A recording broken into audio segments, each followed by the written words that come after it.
in-advise lang ka na ng tropa. Umalis ka na, umuo ka. Ang problema, sir, sandali lang, sir. Makinig ka. In-advise lang ka ng tropa. Alis na kami, sir. Maalis ka na. Wala pa kami 5 minuto eh. Ano alam mo siya? Sige, ano alam mo sa 5 minuto? Legal park siya.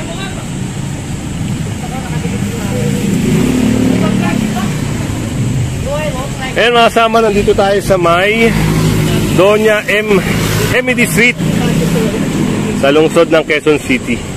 Yan. At itong sidecar na to mga kasama ay matitikitan din.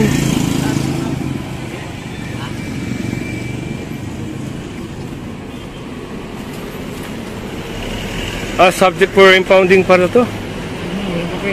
Naku, walang dokumento mga kasama yan. At na-apprehend siya ni Sir Abella. Kuya, bakit wala kang dokumento? Nandun, tama ko. Pero parang yata, lumang yata. Ay, ganon?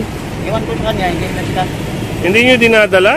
Nadala, pero wala na, lumang. Expire na. Expire na yan. So, every year kailangan yan, di ba? Nakita ko dati. Ayan, mga kasama. At nasa amo raw niya. Yan, subject for impound na yan. Kita ko, lumang. Nadala ko dati.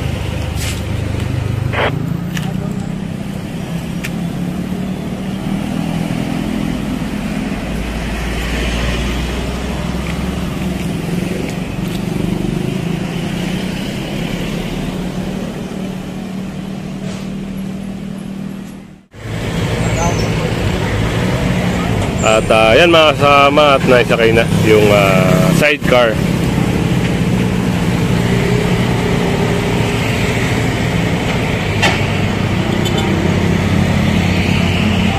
Yan mga kasama, at isang puting sasakyan naman ang matitikitan gawa ng nakapag-park siya dito sa bike lane.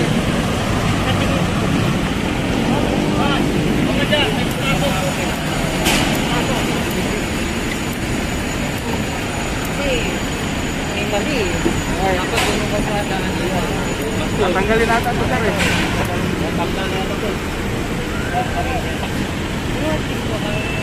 Yan, titikitan po yan. Yung ni Sir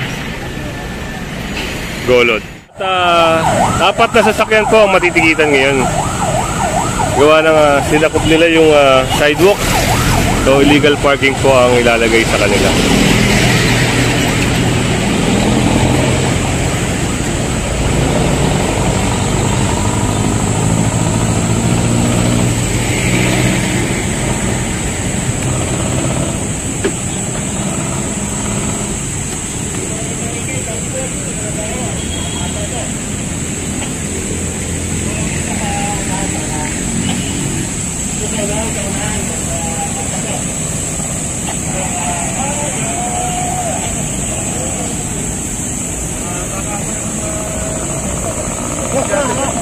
Yan, titikitan siya ni Sir Pascual. Ano na naman yan, sir?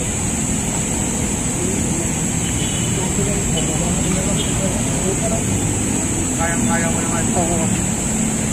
Hey, guys.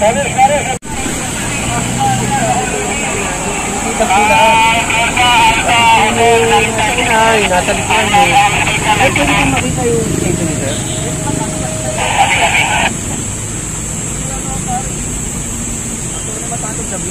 Oo, ganun po ba, sir? Sir, naka-monitor tayo, sir, eh. Naka-ano tayo. Ano na natin, sir, naka-monitor natin para yung sir. Ayun, at matitikitan po yung puting sasakyan na ito.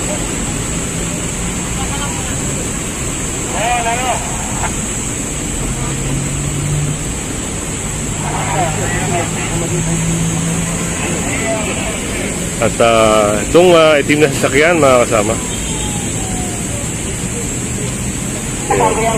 Tikitan po siya ni Sir Padua. Pag ganyan sir, magkano ang tubos?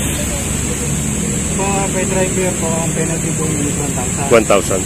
Ang attendant po, when driver is 2,000. 2,000. Yan, liliwanagin natin mga kasama. Kung may sasakyan, kung nakaparari sa sasakyan nyo at may driver naman, pero naka-illegal park, 1,000 po. At kung wala pong driver at naka-illegal park, 2,000 po ang penalty nito. At may nadaanan tayo dito sa Long Congressional Avenue. Isang motorsiklo ang matitikitan gawa na naka-illegal parking. So, sinakop ko na yung sidewalk kaya matitikitan po siya.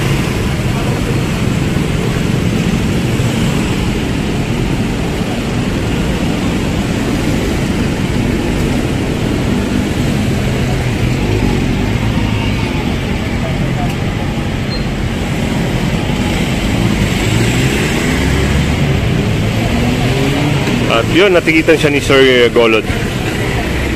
At titikitan na nga po itong multicab na to. Gawa ng pinapalis na siya, ay ayaw niyang umalis.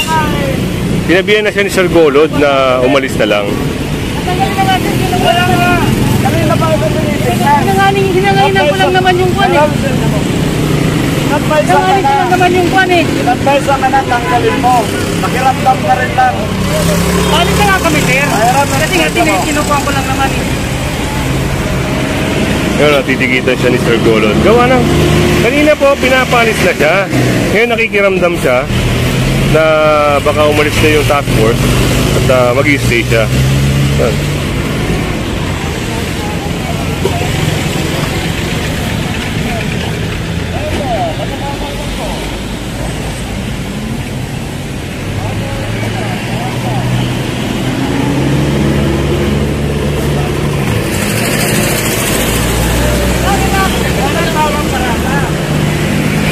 Ganun ka. Ano ito po meron lang ako?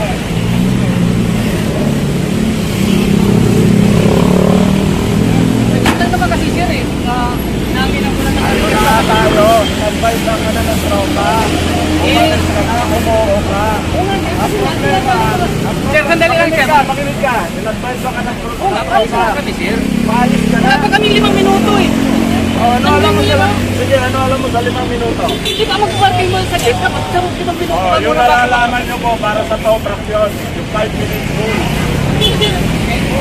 Oh, yan. Kasi nga, unalis mo na. Yan ang Di ba pwede mo sa gate ng ganyan pa? Kasi ito na pagkakataon. Wala lang naman yan. yan ka lang pagkakataon. Kasi sa gate na pala pa, 1 minuto eh. Oo, sige, ano pagkakalam sa 1 minuto? Ano? Ano tao mo sa liman, babalik mo yun. Nag-gate lang naman. Mahangin lang ng reserva. Hindi pa pwedeng patawarin yun. Alam ko naman ko eh. Hindi ko inaanan ng buwan yan eh. Dalawin lang po yung buwan. Hindi mo ba pinipag...